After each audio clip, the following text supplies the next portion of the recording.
The Legend of Vegan Doone Chapter 1. Shadows over Herondale. The morning sun bathed the bustling market square of Eldergrove in golden light. Its rays danced on the cobblestones, highlighting stalls brimming with vibrant produce, hand-woven textiles, and finely crafted weapons. The air buzzed with the hum of haggling voices and the lilting notes of a bard's lute. Yet amidst the clamor, Vegan Doone moved like a shadow, his eyes scanning the crowd with a hawk's intensity. The villagers gave him a wide berth, as much in awe of his reputation as they were unnerved by his presence. Clad in worn but sturdy leather armor, his long sword sheathed at his hip, and his bow slung across his back, Vegan looked every inch the wandering adventurer he was. His face bore a mixture of rugged determination and quiet sorrow, a reflection of the pain that had driven him here, the disappearance of Christina, his fiancée, 6 months prior. Each step Vegan took brought back memories of her. He could still hear her laugh echoing in his mind, see the way her auburn hair caught the light of the evening sun. That light had been stolen from his life the night she vanished, leaving only a blooded lock of her hair and a sigil carved into their door, a mark he now carried etched in his memory like a wound. He stopped at a stall selling dried herbs and leaned in toward the merchant. "Have you seen this symbol?" he asked, his voice low and edged with steel as he produced a sketch of the sigil. The merchant recoiled, his face paling. "Keep your voice down," he hissed, glancing around nervously. "That's bad business, that is. Word is, it's tied to dark folk. The kind you don't cross." Vegan's eyes narrowed. "Where can I find them?" The merchant hesitated, weighing the danger of speaking against the intensity of the man before him. Finally, he muttered, "There's a hooded man in the tavern, calls himself Raven. They say he knows things. If anyone can help you, it's him." Vegan flipped a coin onto the counter and strode away, the merchant's warnings fading into the din of the market. The Black Boar Tavern loomed ahead, its weathered sign creaking in the breeze. Inside, the air was thick with the smell of ale and sweat, and the sound of laughter clashed with drunken brawls. In a dark corner, a man sat cloaked in shadows. His hood concealed his face, but his demeanor marked him as different from the rabble. Vegan approached, his movements measured and deliberate. "You're Raven," he stated, not asked. The man looked up, revealing piercing green eyes that seemed to see through Vegan. "And you're a man with dangerous questions," he replied, his voice smooth and quiet. Vegan dropped into the seat across from him, leaning forward. "The black sigil. Tell me what you know." Raven studied him for a long moment before speaking. "The black sigil is the mark of the Blades of Umbra, an ancient order of assassins. They don't leave survivors, but they do leave their mark. If they took your woman, there's a reason. But their kind won't talk. They kill. Where can I find them?" Vegan asked, his tone sharp. Raven's lips curled into a wry smile. "You don't find the blades. They find you. But, if you're determined to court death, start at the Hall of Eternal Shadows. It's an old ruin in the Mistwood, north of here. That's all I know." Before Vegan could press further, the tavern door burst open. A trio of men entered, their faces obscured by scarves bearing the same sigil that haunted Vegan's dreams. Assassins. They moved swiftly, their blades drawn and eyes locked on Raven. "Run," the cloaked man whispered, but Vegan didn't move. His hand went to his sword as the assassins closed in. The first lunged, and Vegan sidestepped, his blade flashing in the dim light as he countered. The assassin fell, clutching his throat. The second swung at Vegan, who parried with ease before delivering a brutal kick that sent the man sprawling. The third hesitated, eyes flicking to his fallen comrades, but Vegan was already upon him, his sword cutting through the air. The fight was over in seconds. The tavern erupted into chaos as patrons scrambled for the exit. Raven stood, his expression unreadable. "You're a fool," he said. "The blades won't let this go." "Let them come," Vegan replied coldly, wiping his blade clean. "I've waited long enough." Raven shook his head. "You'll find no allies in the Mistwood, only death. But if you insist on going, take this." He handed Vegan a small vial of a glowing green liquid. "A salve for the mind. The Mistwood is cursed. You'll need this to keep your wits." Vegan pocketed the vial and turned toward the door. "Thank you." "Don't thank me," Raven said. If you find the blades, you'll wish you hadn't. As Vegan stepped out into the cool evening air, the weight of his quest pressed heavier on his shoulders. The path ahead was dark and dangerous, but the thought of Christina kept him moving. He would face the Mistwood, the Hall of Eternal Shadows, and whatever lay beyond. Nothing would stop him. Not until she was safe. Chapter 2. The black sigil. The Mistwood stretched like a vast, ominous sea of green on the horizon, its dense canopy blotting out the sun as Vegan Doone approached its edge. Stories about the forest were common among the villages of Herondel. Some said it was cursed, others claimed it was haunted, and a few believed it was alive, swallowing anyone who dared enter.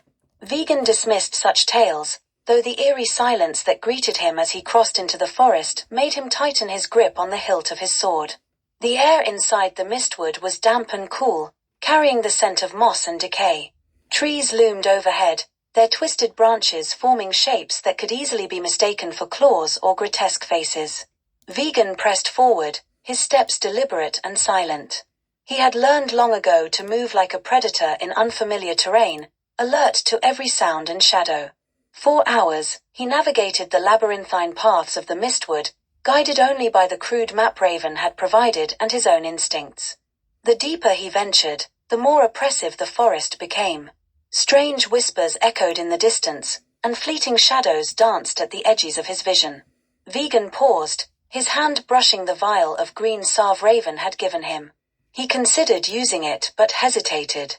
Was the forest truly cursed, or were his senses being toyed with by fear? His thoughts were interrupted by a rustling sound behind him. Vegan spun, drawing his sword in one fluid motion. The blade caught the dim light filtering through the trees, but there was nothing there. He remained still, his ears straining for any sign of movement. A branch snapped to his left.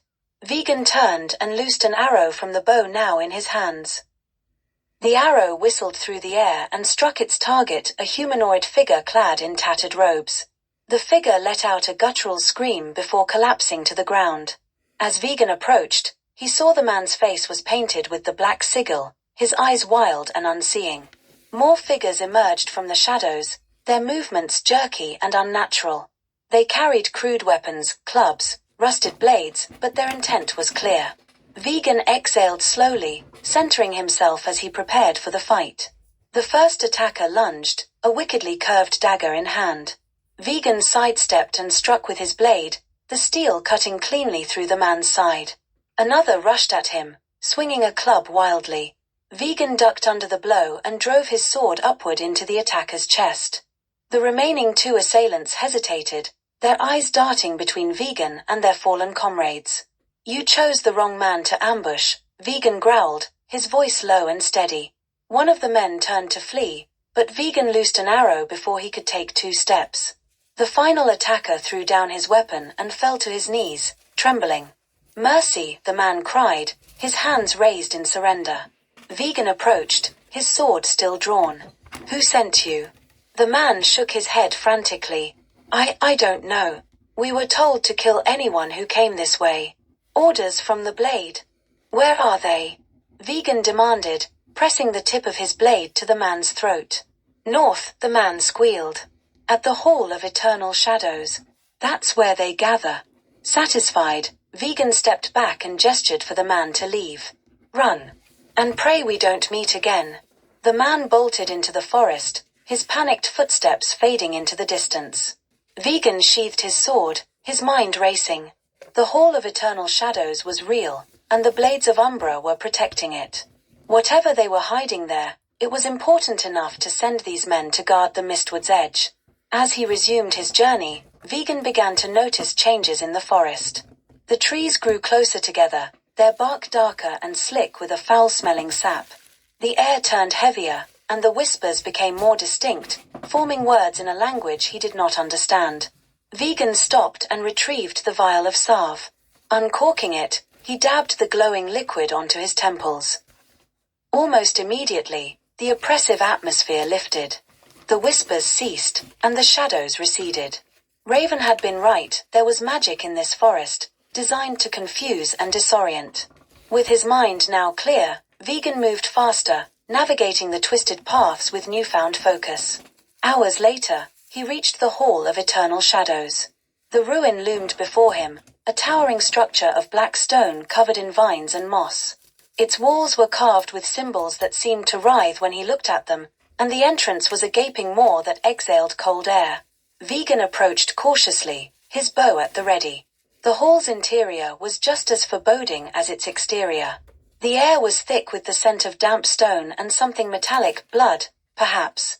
Flickering torches lined the walls, casting eerie shadows that seemed to move on their own. The first chamber was a wide, circular room with a mosaic floor depicting a battle between shadowy figures and armored knights. At the room's center stood a pedestal bearing a carved relief of the Black Sigil. Vegan examined it carefully, noting grooves that hinted at the pedestal's use as some kind of mechanism. He pressed down on the sigil, and the ground beneath him shifted. A hidden door opened, revealing a narrow staircase descending into darkness. Vegan lit a torch and began his descent. The air grew colder with each step, and the faint sound of chanting reached his ears. At the bottom of the stairs, he entered a vast chamber filled with robed figures. They stood in a circle around a stone altar, on which lay the body of a man whose chest bore the Black Sigil. The chanting ceased as Vegan stepped forward. The robed figures turned, their faces obscured by hoods. One of them stepped forward, his voice deep and resonant. "You should not have come here, outsider." Vegan smirked, drawing his sword. "I've heard that before." The ensuing battle was chaotic and brutal. The robed figures attacked in waves, their movements uncoordinated but relentless. Vegan fought with the precision of a seasoned warrior, his blade slicing through the air with deadly accuracy. When the last of them fell, Vegan turned to the altar. Among the belongings of the robed leader, he found a map marked with the location of Lord Melric's estate. As Vegan emerged from the Hall of Eternal Shadows, his torch flickering in the cold night air, he felt the weight of the journey ahead. The Blades of Umbra were just the beginning, and the path to Christina was growing darker with every step.